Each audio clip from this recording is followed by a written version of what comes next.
Greetings. Welcome to Speak Nerd and Enter. You have a show that I you do want to have a talk show. about. I have a show and I have names. The name of the show is a very long show, but it's very typical for this person that is executive producing this show. The name of the show is Winning Time: The Rise of the Lakers Dynasty. It's on HBO. And this show is awesome. It's the executive producer is Adam McKay. He's also a writer on several of the episodes, and he directed, I think, episode one with Jonah Hill. Adam McKay is a writer, director, producer, and he is genius. I mean, Was this he guy, from Was he from SNL? he was the head writer for SNL for 2 years. Then he went on to make movies like Anchorman 1 and 2 with Will Yeah. Ferrell, who's a big partner with him, Talladega Nights. So John C. Reilly is also a mainstay for him. He did Step Brothers, one of our favorites is Step Brothers. Yes. The other guys, Get Hard, The Campaign. He did Ant-Man. He assisted on bailing out Ant-Man and the Wasp in the writing. And then, of course, he did his big ones, which was The Big Short, which is amazing, an amazing movie about the economy and the fall of the economy for the U.S. And he actually broke it down and made it interesting and fun to at least understand it, and it wasn't dry. And he also did Vice, and then he did a series that I have not watched on Netflix, which is Don't Look Up. But this current series, The Winning Time, is just phenomenal, and it's based off of a book by Jeff Pearlman called Showtime.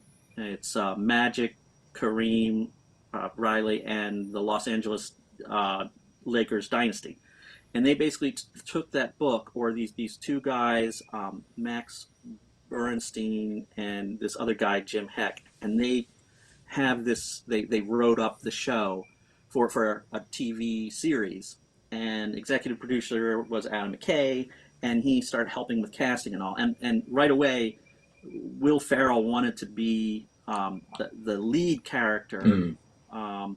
which is Jerry Buss. He's the owner, the then buyer of the Los Angeles Lakers, and at the time, the major basketball was basically in the toilet at the time. It was like losing ratings. It wasn't doing Yeah, it's well. like 1979, I think, is when they Yeah, told me. 1970s, not doing well kind of deal. And this guy, he's a doctor, he's a Yeah, scientist. there was a line in there. It's like, oh, we can definitely someday maybe be as big as tennis or golf or bowling or whatever. We're all like, what? And basically, basically this guy Jerry Buss is like, look, I'm going to buy the Lakers and I'm going to make them the best. I'm going to make them a championship, and they're going to win and win and win. They're going to be like the Boston Celtics. Um, and he went on to do that. So that lead character, Jerry Buss, he is a character and a half. The real true person was just totally crazy and interesting. And they got John C. Reilly to play the lead, which is a perfect. He plays that perfectly. I mean, he's very, very funny guy. I know that Will Ferrell wanted to play that, and the fact that he wasn't told that John C. Reilly got the part and got his feelings hurt, and they kind of broke up. Adam McKay and Will Ferrell broke up their company over it. I mean, which is kind of a shame. Yeah. But and poor John C. Reilly's like monkey in the middle. He's worked with Will Ferrell and a ton of stuff, and Adam And they McKay. get along really well. They do, and Yeah. and John C. Reilly, to get off a little bit, is a really funny guy.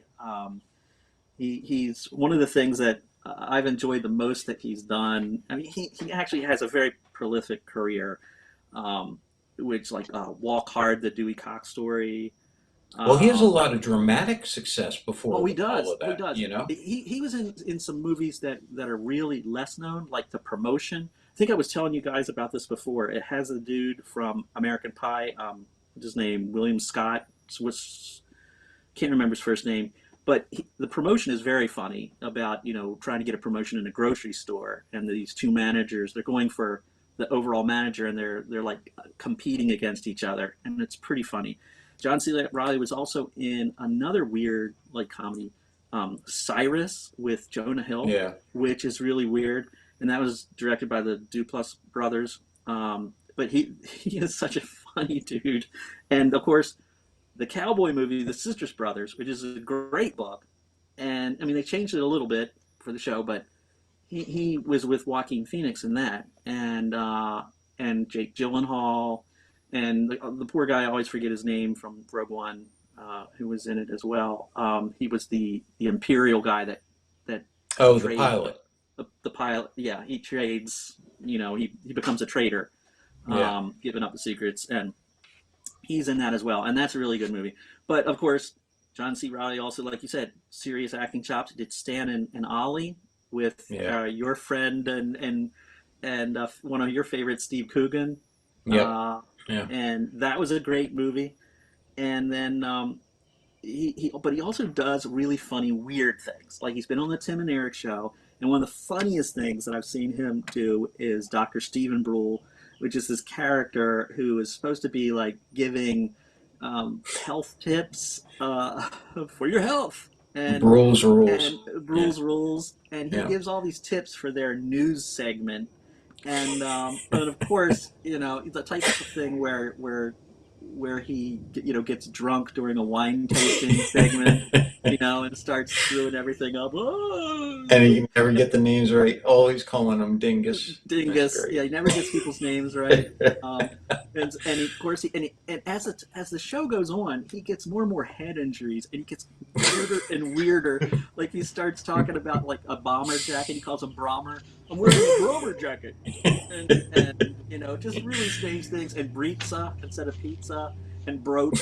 You know, let's meet the captain of this boat. You know, I have 5 boats. You know, I'm a doctor, right? I have 5 boats. Okay, then. And it's very disconcerting because these people are like trying to figure out what this dude's all about, because he's acting like he's a real, just like a regular interviewer, and they're just sort of like, oh my God, who is this person? But anyhow, something that's really weird, it kind of like ties around something that I discovered that was bizarre. There is, you know, why maybe John C. Riley got this part is that one of the guy that actually created the series for HBO, this Max Borenstein, um, he basically wrote the script, helped write the script for the King Kong Skull Island, and he did Godzilla. He's into these monster movies, so it's so weird he's doing this. You know, it's such a weird like place for this, and of course, John C. Riley was in that movie as this character, Yeah. Hank Marlowe, who's trapped on the island. And everybody talks about the jacket that he's wearing, that they thought it was an homage to Dr. Stephen Brule. And it's basically like good for your health. There's like a big pill, and on the top it says good for your health, bad for education. So it's like for your health. And everybody thought it probably was a little homage to Dr. Stephen Brule. But here's an even weirder thing. It actually is an homage to Akira, because that's the same jacket that Kaneda is wearing in Oh, Akira. is it? Yeah, Yeah, that's true. it's the Yeah. exact same jacket. And it's kind of mind blowing if you think about it. And that's probably a Borenstein who's like really into, I would imagine, manga and anime. You know, if he's writing like all these Godzillas and all this Mm. stuff. So it was probably like a win win. You know, he gets his little kind of homage in there. And I know it's a bit off topic, but it's kind of funny how all these things sort of like go around. Another thing that's kind of interesting too, the movie The Promotion, which isn't as well known, which is a shame. It was actually done by this guy Stephen Conrad, and I don't know if you guys have ever seen on Amazon. There was a series made for Amazon called Patriot, and that was basically about a spy, an American CIA agent or what have you, Yeah, I who did see that. who actually doesn't want to be a spy anymore, and he wants to be a folk singer, and he starts writing all the secret missions in the in his songs about last night I had to kill a guy. He was an ambassador, you know. Starts singing all this stuff, and I it's hadn't just seen that one. it is really cool. And they did 2 seasons of it. It's totally off the hook. But this guy was did that. He also did like The Weatherman with Nicolas Cage and um, Walter Mitty. Hmm. So I mean, the guy's like used to comedy, so the promotion is actually pretty awesome. But here's the weird thing: I found out that this dude Stephen Conrad, it ties back to kind of more nerd stuff. Is that he is working on the first episode of the Tales of Dunk and Egg, which are George R. Martin's characters Yeah. from the Knights of the Seven Kingdoms. Right. Yeah. Yeah, so it's kind of cool. So this dude that it all ties in. Everything ties in. If you look hard enough, you start seeing all these like little weird nerdy like strings. But anyhow, yeah, back to uh, the whole thing we're talking about, the winning time. Really a solid uh, movie. And like what Mark was saying, I'm not a basketball guy, but they made me interested.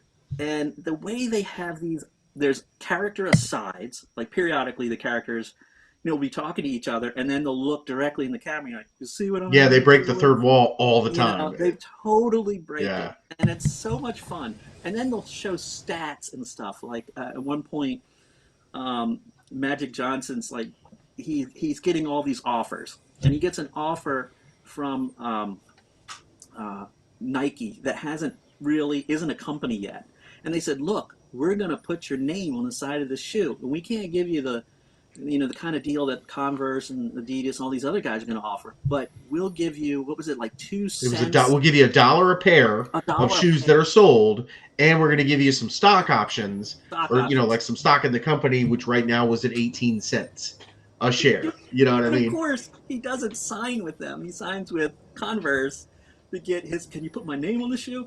And then it's like, oh, you won't regret this. And then Yeah, it's a thing comes up on the screen saying he regrets it, and it shows how much money he lost by not signing with right. Nike. Yeah. It was like how many shoes were sold at $1 a pair Oh, was this many, and then because like Converse and the other ones were actually having meetings. It was like you're scheduled to come sit down with us. The Nike guy caught him at this licensing convention and was talking to him as he was walking somewhere and gave him the shoe. It was yeah. like, here's the deal, and he goes, if you sign with us, you get the other shoe.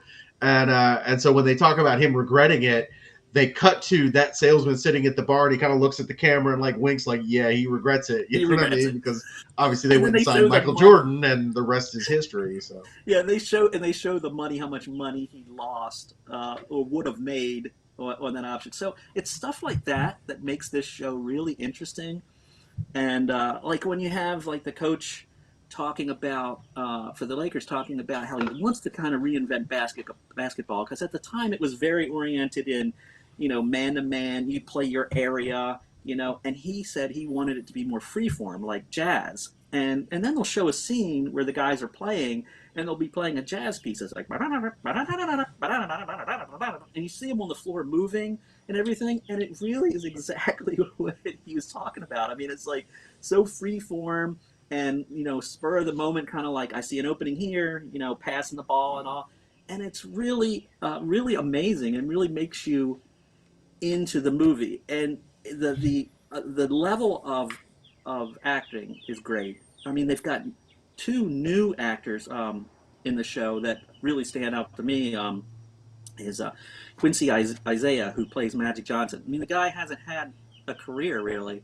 This is his first kind of big break, and he is great as Magic. I mean, he is just phenomenal. And then of course Kareem Abdul-Jabbar is Solomon Hughes, and that's another guy that is really not like a big, doesn't have a lot. And those two guys are very convincing of the people that they are. And and of course John C. Riley is amazing as Bus, and his mother is Sally Fields playing his mother, and she's good as well. And then you have like other characters, Adrian Brody, who used to be he's playing Pat Riley, used to be a player, and is kind of like retired, doesn't know what to do with his life, is now part of an announcer for the Lakers, like a color man. Um, and he later on, of course, Pat Riley, big coach, winning coach, another winner, working with the Lakers. It's like the synergy that these guys had at the time that you don't even think about. Um, and Jason Segel, that you all know from Freaks and Geeks Yeah. and I Love You Man and all that. Really funny guy. He's playing Paul Westhead, which takes over the coaching once the main coach goes into like a coma for a bit over a bicycle accident. He has to Yeah. like take over. First home game, he has to take over. I was like, can you imagine the pressure that you would be under? And this guy Jerry Buss is like, you gotta win, you gotta win. And the other thing we always like forget about, like the Lakers girls, like that was such a big thing in those days. I mean, now it's like there are a lot of choreography and dance things for floor shows during the games, but that wasn't as much of a Yeah, big not deal. 1979, and 80, Right. like which is when this takes place. And that was one of the things I liked about like Jerry Buss had come from, this other background. He was in like he would buy real estate and buildings and things like that, And he was a scientist by like Donald trade. Trump. And yeah, and he was a doctor, he was an actual doctor, and he was like, smart. So he's a bit of a playboy, like he's always, dating, floozies and things like that. And he's playing around, but he comes in, buys the team, and like his daughter goes to work for the team. She's like the intern getting coffee or whatever, working with the people that are trying to make this thing happen.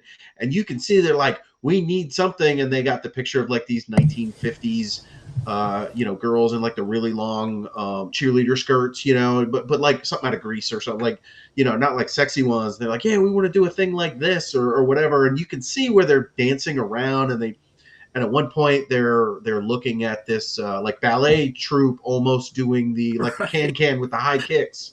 And he's like, no, this isn't what we want, This And is it was like, oh, war. high kicks are sexy. And we're like, no, this isn't what we want. This is like, they're like marching like they're in war or whatever. And one of the girls in the ballet troupe is, starts like using her hips and doing some stuff like he's talking about.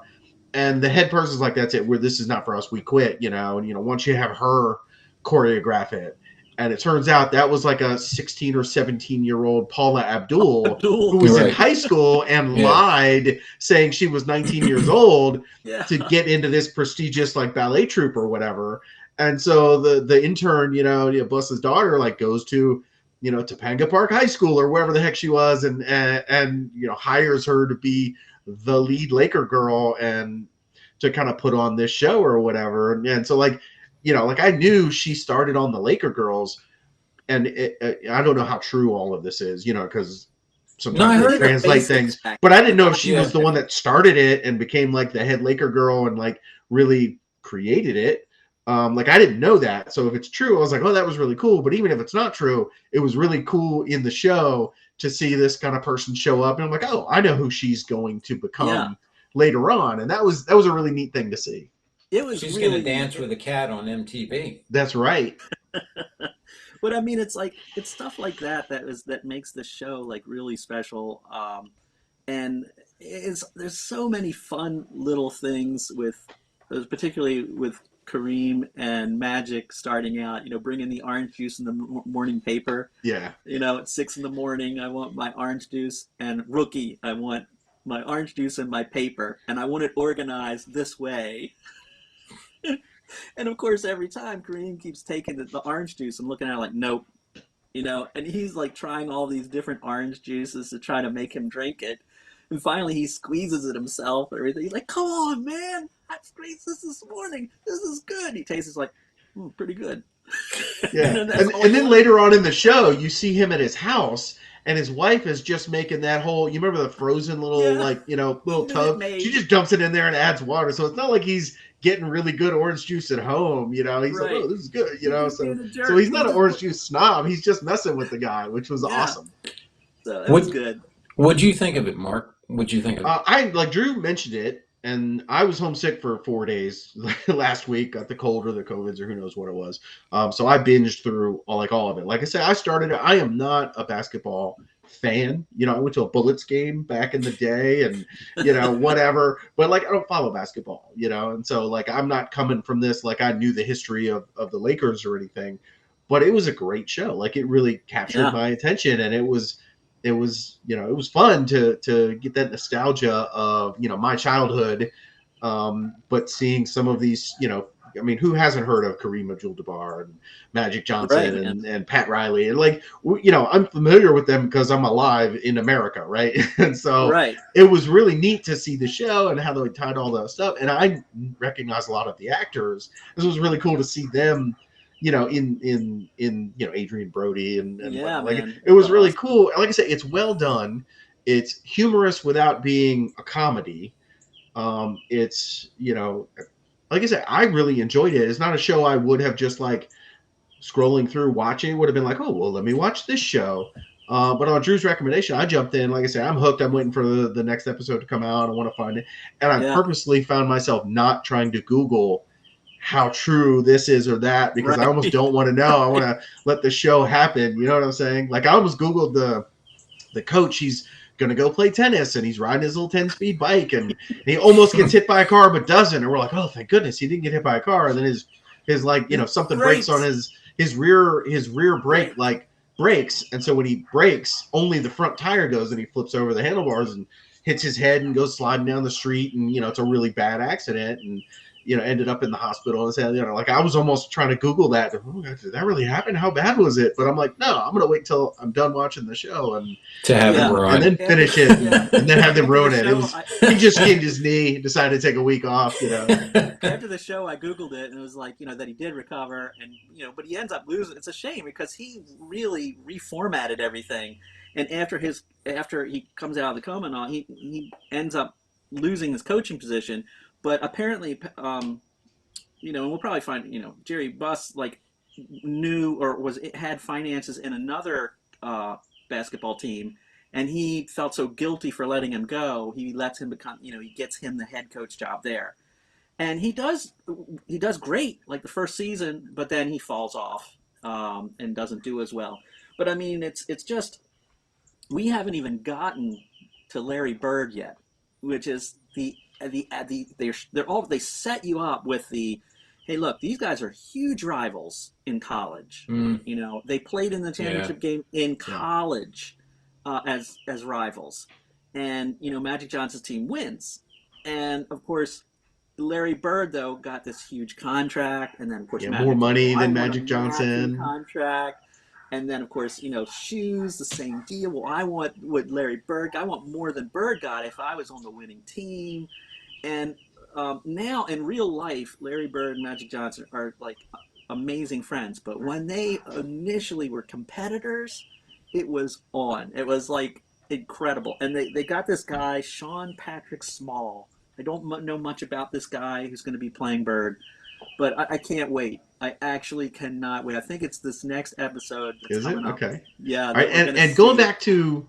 with the coach, like they bring in this coach, he's kind of a nobody, no one's ever heard of him, but you know they bring him in, and he comes to like training camp, first time, you know, whatever, and he's like, oh, I want you to meet the guys, and we'll get started tomorrow. He's like, no, I'd like to get started like right now, you know, meeting in 10 minutes. So he pulls everyone away from the pool, and they have this meeting, and he's got film, and he's like, okay, let's fire up the first one, and it shows like a thing happens, and he goes, okay, from the time this ball turned over to the time you took your shot, it was 16 seconds, right? And he goes, here's another one, and he goes, this was 17 seconds, you know, from the time you got the ball to the time you made your shots and passed and whatnot. And he goes, but you know, here's one where it was like an intercepted ball, and they all scrambled and ran, and it was like 6 seconds later you scored. And he goes, why aren't we doing that all the time? And he goes, well, you know, there are turnovers all the time. That, you know, that those are attacks of opportunity. Like the ball ended up in our hand and we had to fast break and move. But he go back to the 16, 17 seconds. Like, okay, if we do the math, he's like, if you do that, you know, if you take that much time for every point, it's going to equal this many points per game, which is the average. And so they were putting the math behind it, which is part of the reason he wanted to change the game and turn it into jazz rather than, Yeah. you know, listening to music. And Awesome. as a non-sports guy, you know, like it really tied it all together of, yep, you can, you know, come down the ball, everybody gets in their spot, we're going to pass, look for an opening, and we're going to shoot. And then we're going to, you know, it's going to change balls, and we're going to run down, do it the opposite way. And that tempo is only so fast. Whereas if we're just gunning it and making our openings or looking for, you know, as water flows, like someone's going to end up being open. And so like I got his point of view and how it was different from how things were done at the time, right? So they Yeah. did a good job of communicating that to someone who is not well And knows versed in nothing sports about terminology and the right. tactics, you know. And Yeah. that was really fun. I mean, looking at it that way, he's like, we should be crushing our opponents, you know, Yeah, like scoring twice the amount of points. And yeah, it's and just he's like, running the guys like he's running them like crazy at their practices. You know what I mean? Like at what do they call it? You know, summer camp or what do they call it? Like the camp they go to before they're going to do the season. I forget exactly what they right, called it. right. Spring training or whatever it was. And so like the team is like, man, you know, this is different because he was running them and working them so hard. And you know, they do the A and the B team, and they would switch it up all the time just to try out the different, you know, because normally like, oh, Kareem Abdul-Jabbar, he's head of the A team, you know, and Magic was maybe head of the B team or something, and the other guys are like, no, I want this position, and so they'd be like, nope, you're going over here today, and you're going over there, and you mix them up to find who was better in what position.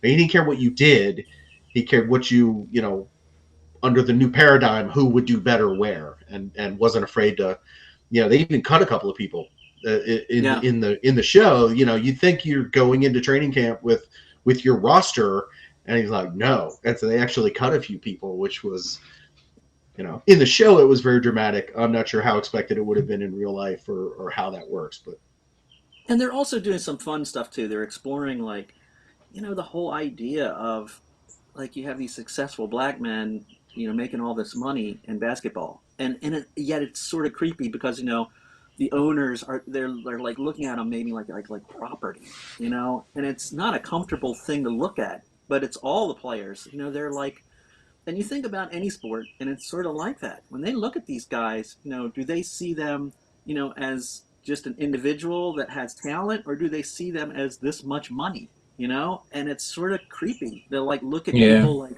you're this much of my investment, and I need you to be as much of an impact player as you have been in the past, or as you know your statistics show.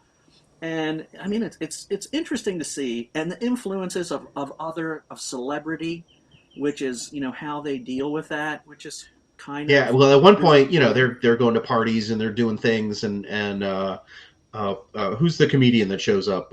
Richard Richard Pryor. Pryor, So they yeah, have an actor playing Richard Pryor who like shows up. And they're like, oh, Richard Pryor. And at one point,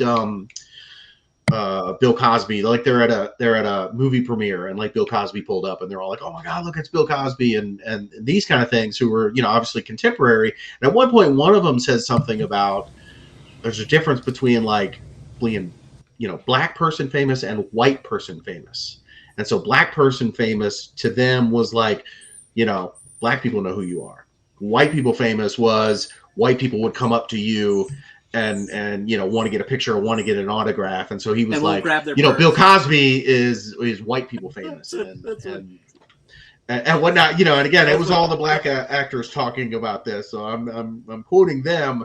But again, it was one of those things like at the time, it you know, it kind of made sense. I see where you're coming from. Yeah, Um, yeah, so you know, it yeah, they're was tackling a lot of stuff, and it's not just a basketball movie, which is what's. But the part of the business and the part of the celebration of you know of you know entertaining people as far as being entertainment besides a sport. I mean, it's pretty cool, and it really yeah, does take a deep dive into all this stuff. But it's fun, and it isn't dry, and yeah, you got it. yeah. And they're Hats off to starting to all the get into writers. some of the off the court things, right? You know, like Magic Johnson is like, I'm famous enough and rich enough that he gets plenty of attention from the ladies and takes advantage of that. Yep, And Richard Pryor and one his of his friends kryptonite. like, oh, we're going to this party and we're going to have, you know, all kinds of illicit substances up there if you're so inclined to join us. And you can see one of the basketball players is like, that sounds interesting. You know what I mean? So you can Yeah. see where they're gonna, you know, because when you're rich and famous and young and they're throwing a bunch of money at you, and this transcends, you know, race. We've all heard about actors and, you know, singers and people that get famous and are in this kind of world where all these things are available and maybe they overdo it. I mean, it's almost a cliche how many famous actors and musicians and people have, you know, ruined their Scientists. lives with drugs and things like that. So, Well, I love that part. scientists, yeah. I love the little thing when they stop with Richard Pryor when he invites the one player up. He's like, "Oh, there's going to be some stuff there," and it's like they freeze the frame, and it's like bing, and then they have a little sign that says Richard Pryor, good influence, which is not a good influence. Yeah. So, but I mean, it's like it's pretty cool. It's definitely, and John C. Riley is amazing. I mean, he definitely Yeah. carries that character. You know, him trying to get his hair because he's balding. He's trying to get his hair to curl just right to look like he has hair, doing the whole kind of Trump sort of thing, you know, with his Yeah. hair. And then he's combing his chest hair. His shirt is wide open. I Uh, mean, it is just so 70s and just yeah. remarkable. It's Oh exactly my what it gosh. is. Yeah, 70s. and Yeah. and like I say, from a set production standpoint, seeing all the old cars and seeing all the stuff that is around the office, because I was born in 1970, and so I grew up in late 70s and 80s, and so a lot of that stuff you kind of see and you recognize. You're like, I had that thing, or I recognize those cars because I grew up with them. So they do a really good job of that stuff too, from the nostalgia standpoint of kind of I'm a sucker for that kind of thing, seeing the Oh older. yeah. Yeah, it's fun. So I mean, like I said, definitely thumbs up for me, and it sounds like Mark too. So that's awesome. You definitely ought to check it out. Again, Helena loved it too. not a big basketball guy, but I am totally in, and I can't wait. It's like one of the few shows that I can't wait to watch the next one on. I mean, it's definitely and for those out there, it's not a family friendly show. I mean, obviously it's on HBO, and it's you're You're getting to kidding. some raunchy stuff with Magic Johnson's sex life because he was kind of a sex addict, really. You're kidding. But well, I mean, in the regard to you could still have contracted AIDS and just had bad luck, but I mean, he obviously was not. He played the odds. He was not being wise. That was He his did kryptonite. play the odds. He Yeah. tried to Will Chamberlain everything. Yeah. It But was yeah, a it's different great era. show. So that's all I have to say about that. Yep. No, agreed. Like I said, it's two thumbs up. Even if you're not into sports, I think you'll enjoy that show. Yeah. This concludes our Speak Nerd and Enter broadcast.